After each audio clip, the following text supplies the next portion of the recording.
what happens next. The final pope.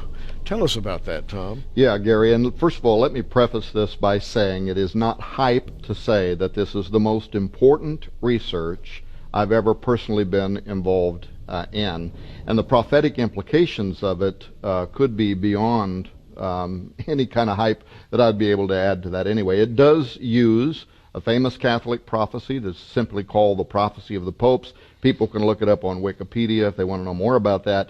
But what makes this prophecy important is that given almost 900 years ago, 1139 or approximately 900 years ago, was published out of the secret archives of the Vatican, right? Brought out and put into a book called Lignum Vitae over 400 years ago. But what does this prophecy do? What does it say? Well, it tells us every pope that would exist from the time of Malachio Morgare, so Celestine II, down to the final pope, who it names Petrus Romanus, Peter the Roman.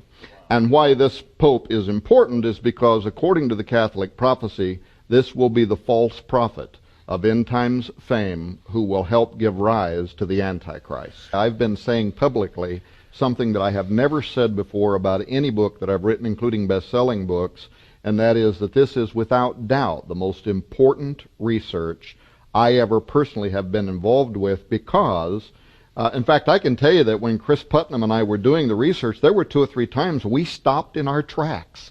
Stuff started falling in our laps, from dusty corridors inside universities, lost books, all the way to Dane County, Wisconsin, and the murder of Edward Coons. I mean, people are going to read about stuff in here that they haven't read anywhere else, and when you put the math together behind the probability that this is all chance, it becomes, well, let's just say you'd have to be living on another planet not to know that there is something going on, and it smells